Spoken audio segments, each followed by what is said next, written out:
Welcome to Fly on the Wall podcast. I'm your host, Chris Sonkson, CEO and founder of Church Boom. Here you get to sit in on a live coaching session as I coach pastors through the ministry challenges we all face. If you find this podcast helpful, please make sure to like, subscribe, and share. Hey everyone, thanks so much for joining us today. We are talking with my buddy Robert. He's a pastor of a fast-growing church in Michigan, and we're talking about leadership pathways and how to create them in your church. Also, before we jump into that conversation, I want to remind you to check out churchboom.org. If you've ever thought about being a coach, you want to create a second income or even a second chapter for your life, check out churchboom.org, our coaching certification program. It is all digital. You will absolutely love it. You can go at your own pace. And not only that, we have ongoing training when you're done with the certification program to help you launch your own coaching program where you can, again, create income or create the second chapter for your life. So make sure to check that out. But let's jump into the conversation with my buddy Robert from Michigan. Man, it's good to see you, my friend. How's everything going, Mr. Robert? It's going absolutely amazing. Where are we calling from? What city and state are we in? Grand Rapids, Michigan. Grand Rapids, Michigan. I have been to Robert's church. If you're checking this podcast out, he's got an amazing church. He rents from a school.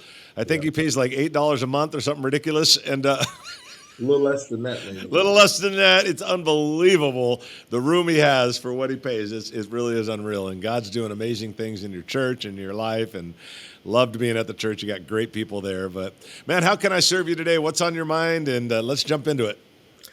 Well, thanks for having me first and foremost. And our church has experienced a lot of growth over the last several years, and we're just getting to a place where there's opportunities coming our way, possibly for multi-site, possibly for, at some point we got to get a building. We're outgrowing the space pretty rapidly. So I'm kind of all over the place when it comes to growing, but the questioning I have is, how do you raise up pastors? How do you raise up future, whether it be a campus pastor and like multi-site, like the start of something like that? Like, how do you take it from idea to something that you're actually doing? Well, multi-site has a ton of facets to it, and I can see multi-site in your future. I think the city and the area calls for it. I think you have the amount of people to pull it off as it pertains to the population in the areas around you. Some places in America, the next city is, 2 hours away, and how can you take 50 people and put them over there kind of a thing? I think that it calls for it. Multi-site, I'm the founder of South Hills, and we have a lot of sites, so the one thing I always tell everybody is I'm the perfect person to talk to on all the things not to do, because everything that could possibly go wrong, we did it. And we have messed it up so many times, it's unreal. So there's a lot that goes into multi-site. Love to help you with that whenever you want to, offline, because you can mess it up and it could cause it could be bad. You got to do it right. But with all that said, there's a few things. First, you talk about raising up campus pastors. We call them campus pastors. You're still the pastor, but then you got a campus pastor. Mm-hmm. The thing that I think is one of the most important things in a very short little podcast we have here is I would encourage you to not just think about the campus pastor, but think about the campus staff. Mm-hmm. Who is in the four major areas that we always look at when launching a campus is who's going to be the campus pastor, children's pastor, worship pastor, and all things assimilation and next steps. Mm-hmm. Those four things are so crucial to the launching of a church and to a launching of a campus. And so you got to spend time raising them up. You got to spend time developing them. A lot of questions to ask in multi-site. How's it going to run? Is it live speaking? Is it video? Is it a house of brands? Is it a branded house? There's all different things that you have to ask in the multi-site world. But to your specific question, getting the next campus staff is more important to me than just getting the next campus pastor. It's because otherwise it's like, good luck, Bob. I hope you have a good time out there, or whatever the guy's name is. And he just goes out there versus that. Let's give you a team. This is a high quality team. They know how to do stuff our way. The way that you do that is you take those areas and everybody is apprenticing. So it's like the church doesn't have one children's pastor, we have three. The church doesn't have one worship leader, we have three. The church doesn't have one assimilations director, we have three. And now it's like, man, we're going to launch, say if something opens up for you 10 miles away, 20 miles away, you're like, not a problem. Which of the three do we choose from in each of these areas? That's the part that guys don't get it, because when it comes down to multi-site, there's two things that really matter: leadership and resources. Or another way of saying it is money and people. You know, it's you gotta have those things, and that's what I would be thinking about. I mean, there's a lot to talk about, and more than happy to talk about as much as you want here in the time we have. But that's what I would be thinking about for sure, because we've launched several of them, and I've helped so many churches go multi-site. And but those are just some initial thoughts to that one. Awesome. Thank you. Thank you.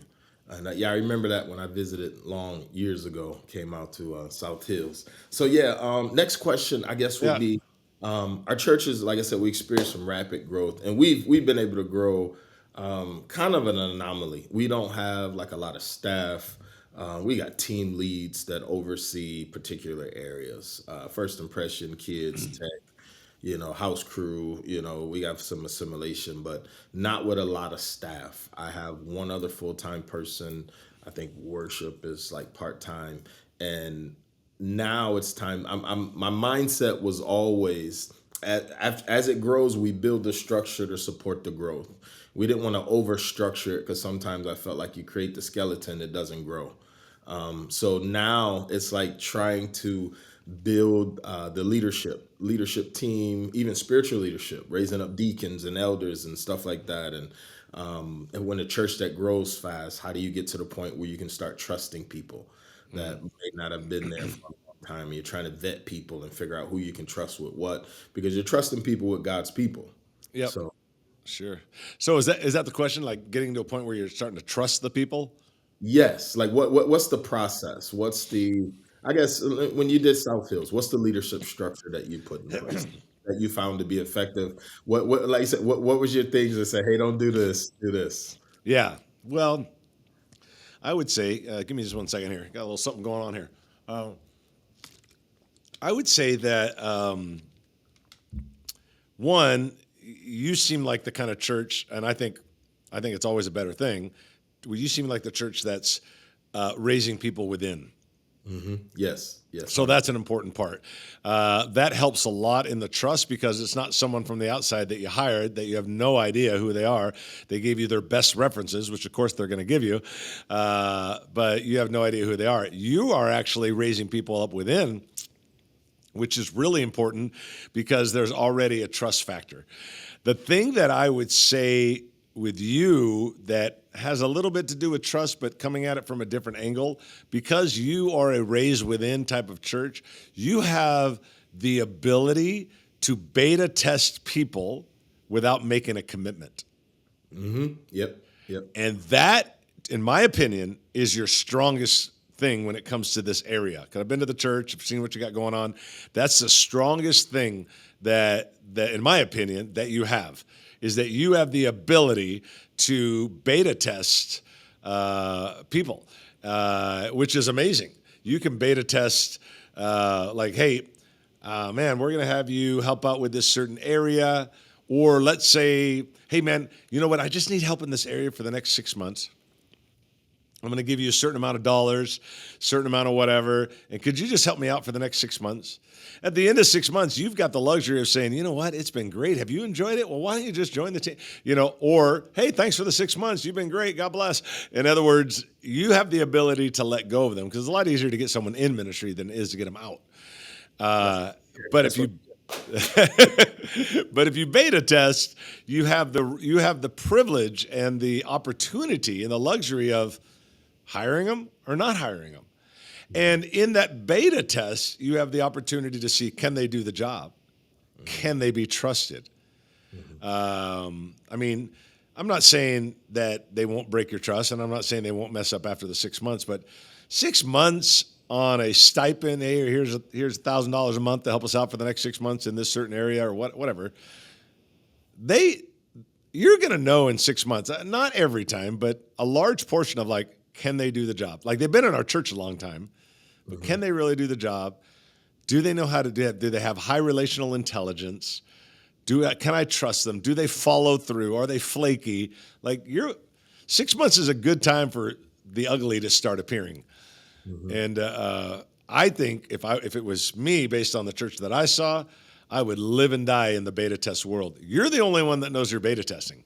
No one else knows. You don't tell them. You just, because at the end of 6 months, if it didn't work, it's like, hey, thanks, man. What did I lose? A few $1,000, and they did a little bit of work and whatever, but you didn't make the wrong hire.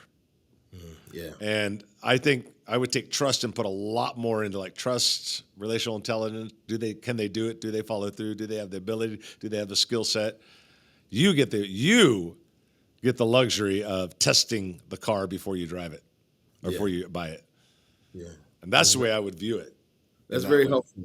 I think we've been somewhat doing that without the language. Yeah. Yeah. Yeah. You probably have, but now you kind of know. Now, the other thing I would encourage you to do, and I've been telling a lot of guys this, is you need to know what you want from a leader. Yeah. Okay. Now, not that they're not going to grow, they're going to grow. But what are the 4 or 5 absolutes? Like, man, they better have this, or I'm not even gonna beta test them if they don't have this. The reason I think you need to know those, memorize them, have them written on a document somewhere.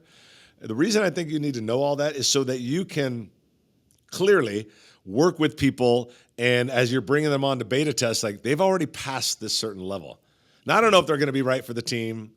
I don't know if they're going to flake on me. I don't know if they're going to, I won't be able to trust them. But this is what I always say. Before they get on the playing field, NFL, MLB, they already got to be at a certain level. Yeah. Now, you're expecting them to grow, but they don't get on this playing field unless they're at a certain level. I know you're a monster Detroit Lion fan. Yes, sir. Because you yelled a lot inside of BJ's when we were having lunch. Ha! If anybody's watching this, you want to go to a game with Robert. He's out of control. But they bring a 22-year-old kid onto the Lions. We're expecting the next 8 years he's going to grow. Yeah. But he already has to be at a certain level to even get on the field. Right. What does that look like at your church? What do they already have to be on to even get on the field? You got to know that. You have to have that really clear, not just like, he's good, he's a nice guy, he does a good job. Like, no. What are the top 4 or 5 things like they have to have, or you don't even let them on the field? I think if you do that, then you beta test them, and now it becomes this little system. Like first they got to pass the list test, then they got to pass the beta test. Awesome. And now you make a lot less mistakes and you raise higher level leaders. Awesome. Yeah. What else you got? I got one more really. I have an idea. I want to shoot an idea to you, and you can tell me, am I crazy or should I? Right here on podcast, you are crazy. I have an idea, and all right.